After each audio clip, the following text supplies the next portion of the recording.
What's going on, world? It's your boy Gemini Brown here, back with another episode of Nalo Kicking Knowledge. Today, we'll be discussing semen retention, celibacy, no FAP, and how to be successful at that. So, let's get into it.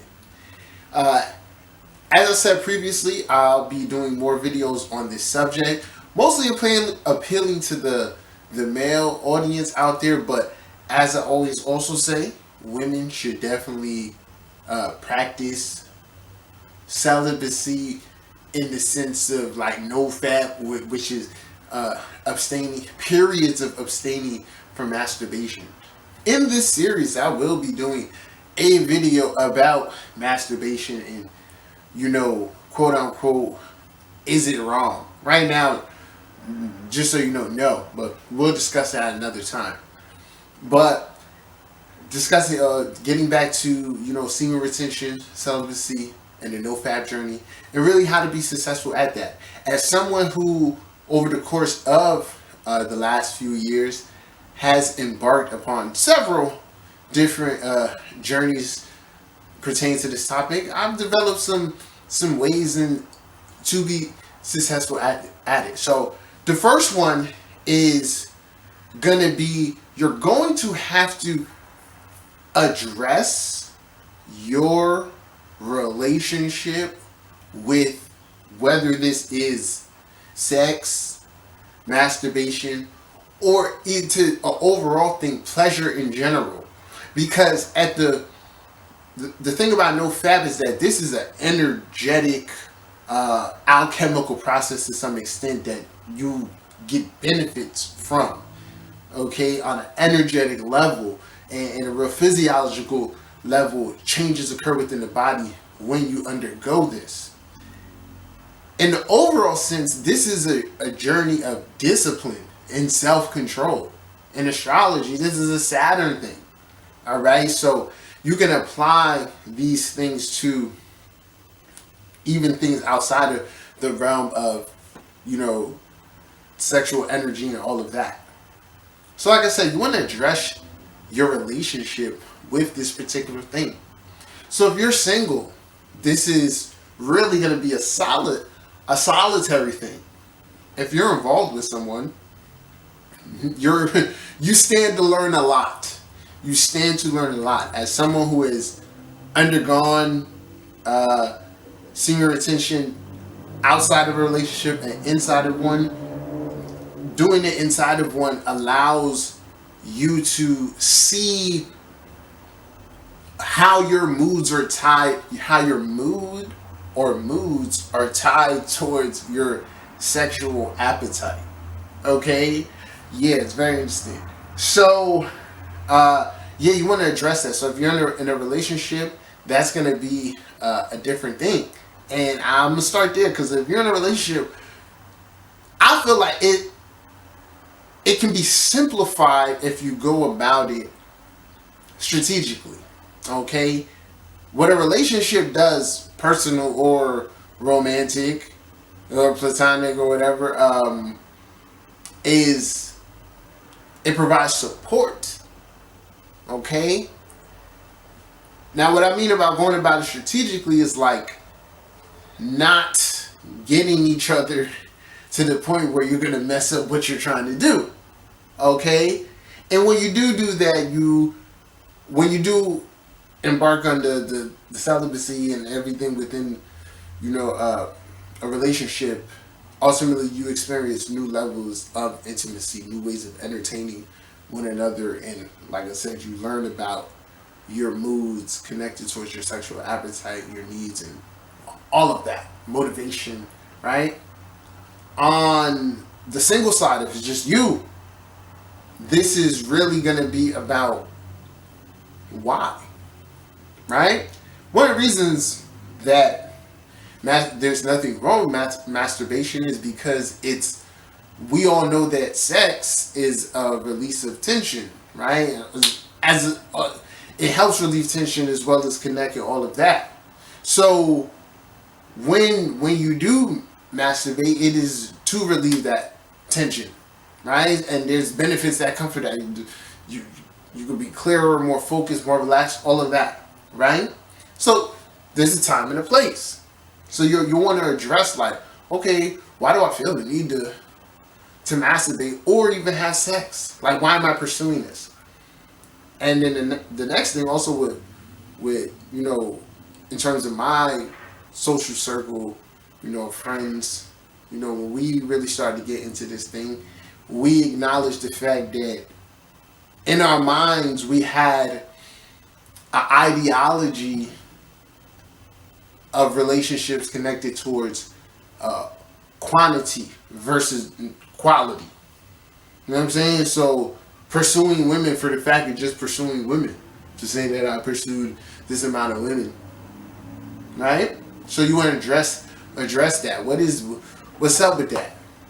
And then when you do that, it's then gonna allow you to say, okay, how can I do something else? How can I take that time and energy and do something else? Which brings us to the next way to be successful at this. And that's about having an effective routine. Now, this is where I want to incorporate astrology. Okay? From what I know, when you have 12th house planets, 4th house planets, 8th house planets, you just end up alone. Like it's something where you not in the sense of like forever. You just end up in a situation where you spend a lot of time alone. The 4th house person is a homebody. 12th house person enjoys isolation, and 8th house just needs to be. Right? So, with that said, you come across and you start to realize that our habits are like our habits are connected towards certain patterns of complacency. And the more of a full life you live, or I can say active life you live, the less you fall into patterns of escapism or things like this. Okay? So, safe to say, if you're someone out there trying to practice this and you have those types of influences, you're gonna need to abstain from being alone as much as you'd like, because if we understand human nature and it's already a habitual pattern, being alone is just going to induce that. And it's really is. Planets are configured to make you, for example, a Venus and Scorpio in the 4th house. Naturally, that individual feels sexual and sensual within their home. They view, like, at home, that is something they want to do. That's how they want to express themselves. Venus in the 12th or 12th house people, Mars included,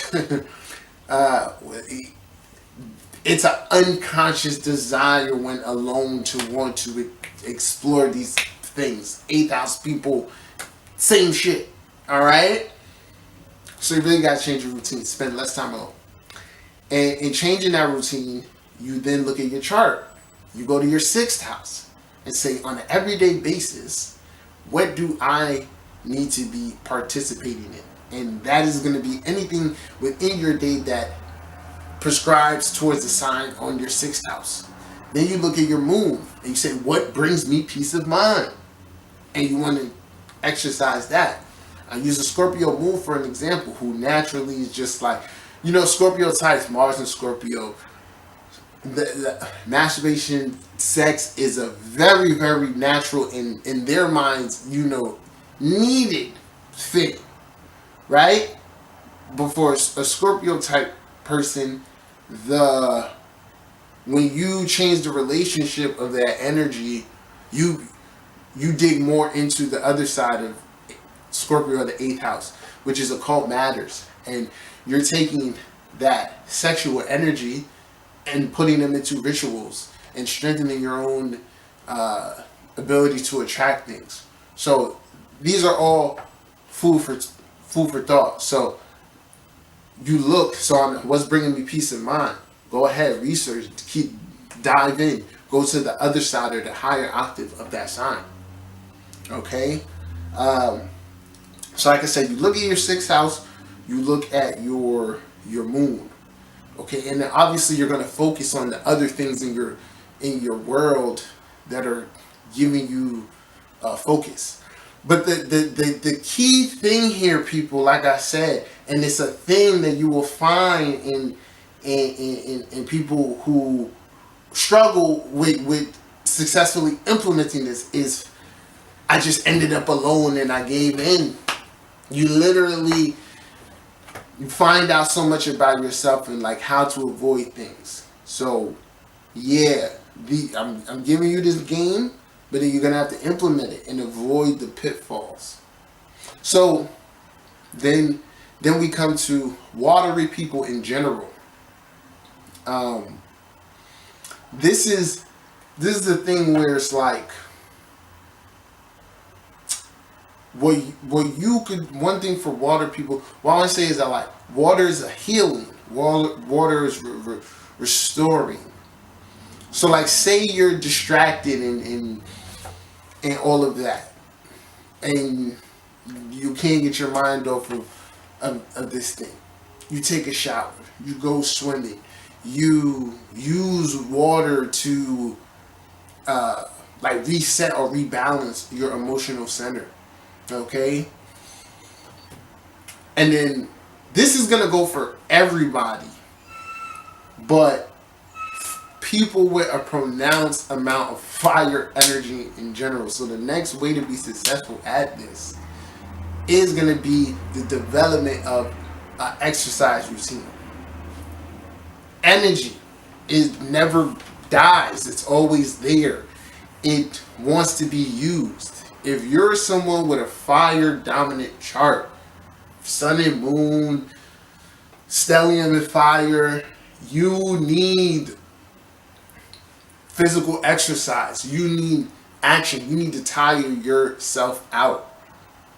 Now within all of the elements, when you really embark upon this journey and you start to store that energy, those faculties connected to those elements are really gonna work in your favor.